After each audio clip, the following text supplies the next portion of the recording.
Regresar a clase supone de alguna manera una reactivación. Ese reactivar, mover, sacudir esos procesos de aprendizaje formales, porque si bien venimos de un proceso vacacional, los procesos de aprendizaje no se paralizan. Empezamos a activarnos con expectativas: qué será, qué pasará, con quién estaré, dónde estaré, cómo me irá a ir. Comienza un estrés, una ansiedad por situaciones económicas, por situaciones familiares, personales, por ajuste de responsabilidades, de tiempo, rutinas. También comienza una presión o una necesidad por asumir unos cambios. En algunos casos, aquellos chicos que cambian de colegio, que cambian de ciudad porque se mudaron o porque tienen procesos culturales diferentes.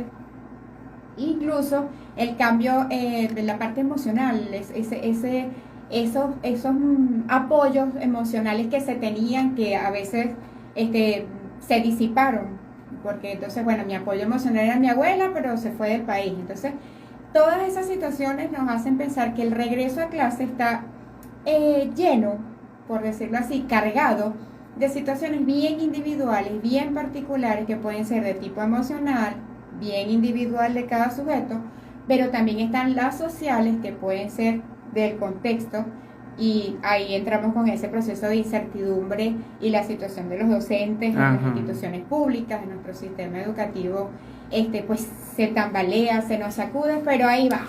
Eso forma parte también de la dinámica, digamos, que de eso que hay que, de lo que hay que enfrentarse o abocarse. Que hay que impulsar, pues, porque de alguna manera no nos quedamos con eso.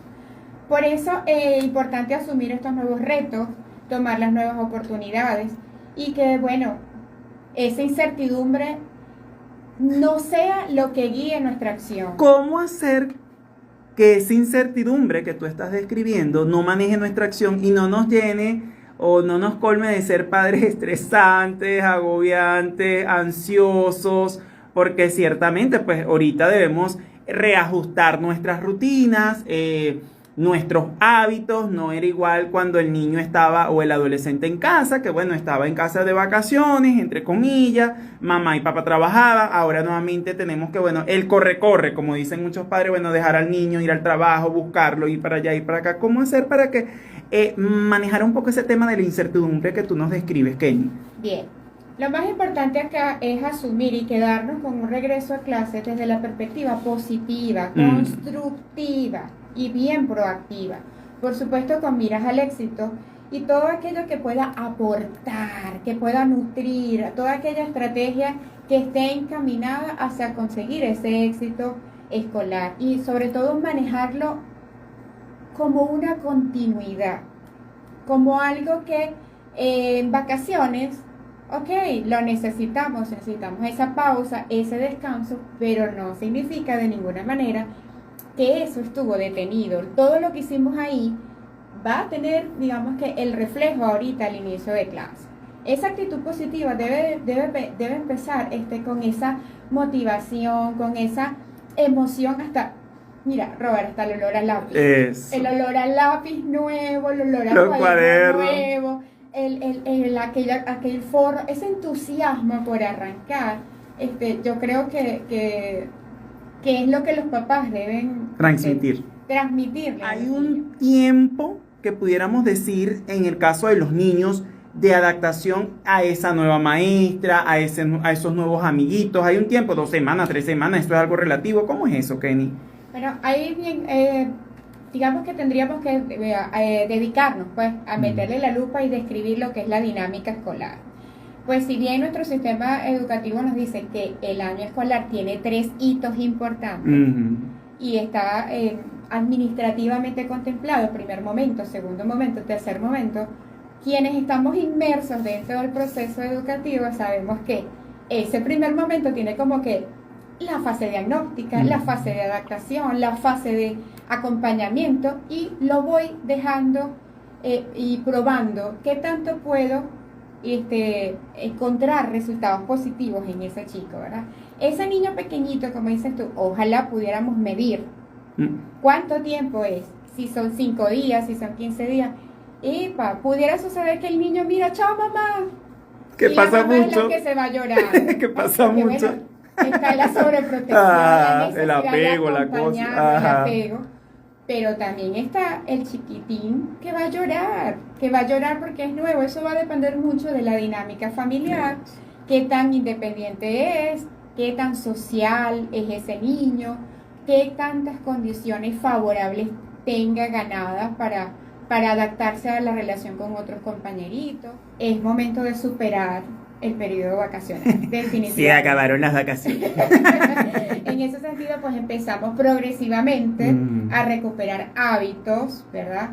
Los hábitos a la hora de la tarea, a la hora de acostarse, el tiempo de ocio que todo niño y todo ser necesita, pero que ya entonces la conducta va a estar más controlada, más dirigida, porque tenemos unas metas y necesitamos encaminarnos hacia ella. En este caso, pues es nuestro éxito escolar, que no se obtiene de un día a otro. Correcto. Tenemos tres momentos, 3 hitos en el año escolar muy marcados, y obvio que no podemos dejar las cosas para última hora. En este sentido, tenemos que ajustar las responsabilidades al nuevo grado.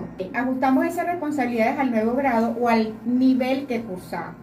Eso significa que los cambios que se avecinan con un niño, un chico, un adolescente, alguien que nos está creciendo, significa de alguna manera crear distancia entre los apoyos que damos, porque ahora comenzamos a procurar la autonomía. Esa autonomía no se obtiene tampoco de un día para otro. Correcto. Eso es gradual.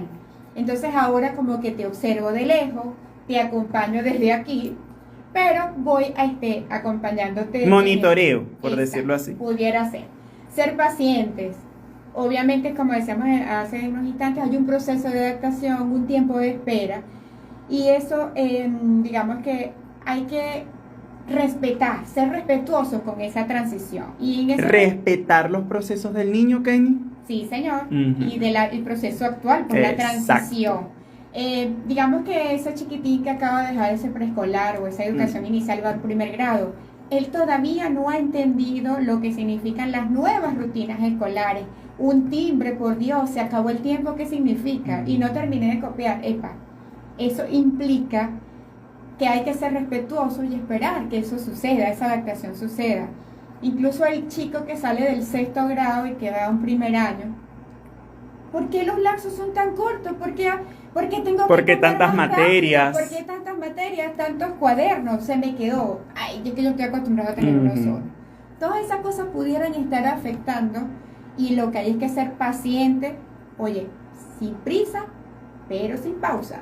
Es decir, ser como que gota a gota hasta que en algún momento esa autonomía se dé y ya podemos retirar al rol del docente, ¿no? Importante. Ese docente, mira, es otro protagonista que tenemos acá. Ese protagonista del regreso a clase ha invertido tiempo en organizarse, en planificar, en dar lo mejor de sí para ese inicio de año escolar. Entonces yo creo que sí es bien prudente que nuestro docente sea un aliado de los padres. Me encanta eso que estás diciendo, porque es necesario generar ese engranaje entre padres, representantes y docentes para ese proceso de esos chicos, tanto aquel que está pequeñito en preescolar como el que está en bachillerato. Todos. Porque incluso llega un momento en que, mira, tú necesitas el muchachito que llegó a la universidad, o ya no lo acompañas a la universidad, pero tú sí te das una vuelta y ves en qué condiciones está aquella universidad, cómo es la entrada, cómo es la dinámica. Incluso es importante a veces que los papás vean cómo se viste el grupo de chicos con el que ellos andan, porque para saber, mira, él anda con sus iguales y tiene una dinámica que se corresponde con lo que le va impulsando el grupo o le va demandando el ambiente. Bueno, yo creo que ese docente aliado, ¿verdad?, de ese papá, establece esa comunicación frecuente, establece esa empatía con el niño, ¿verdad?, incluso con las situaciones familiares que esté viviendo el chico. Por eso es importante manifestar qué condiciones se está viviendo en términos objetivos. Fíjense, el docente no es nuestro espejo porque ahí vemos digamos que el proceso educativo, cómo se está llevando, pero también es nuestra posibilidad como padre de tener un criterio objetivo con respecto a lo que está pasando y que yo no veo cuando dejo a mi hijo en el colegio. Yo lo dejé y mi criterio objetivo de lo que pasa, dónde lo voy a encontrar, nada más hay nada menos que con el docente. Entonces yo sí creo que ese docente es el aliado. Y un poco lo que tú conversabas en tus píldoras de no quejarse y de protestar con el docente, hay una cosa bien interesante. Yo siempre le digo a los papás, ¿tú amas a tu hijo? ¿Lo amas? ¿Mucho? Ok, estoy de acuerdo contigo, hay que amarlos y quererlos. No te pelees con tu maestra, porque nadie deja a su hijo con un enemigo. Eso. Entonces, ¡Me encanta! Tu docente, ¡Qué bueno! Debe ser tu aliada. Correcto. Tu compañera, ella ya actuó aquí, pero debe haber puntos de encuentro, naturalmente. ¿Cómo sé yo como mamá o papá?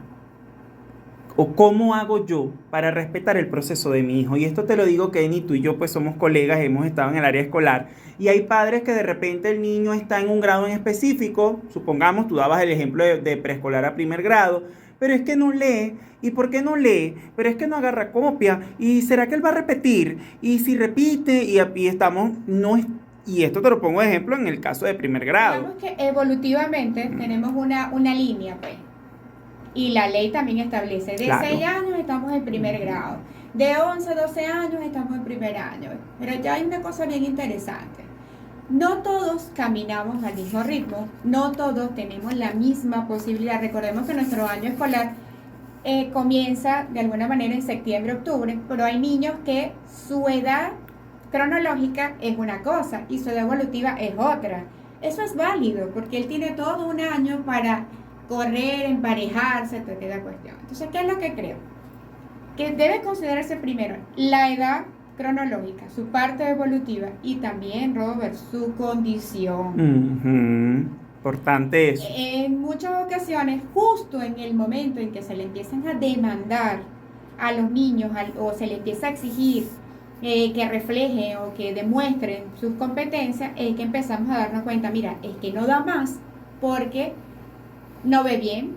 Mira, lo que pasa es que eso se soluciona con unos lentecitos. Entonces es momento como que de empezar a revisar qué está fallando, cómo corrijo, cómo arreglo, qué aporto.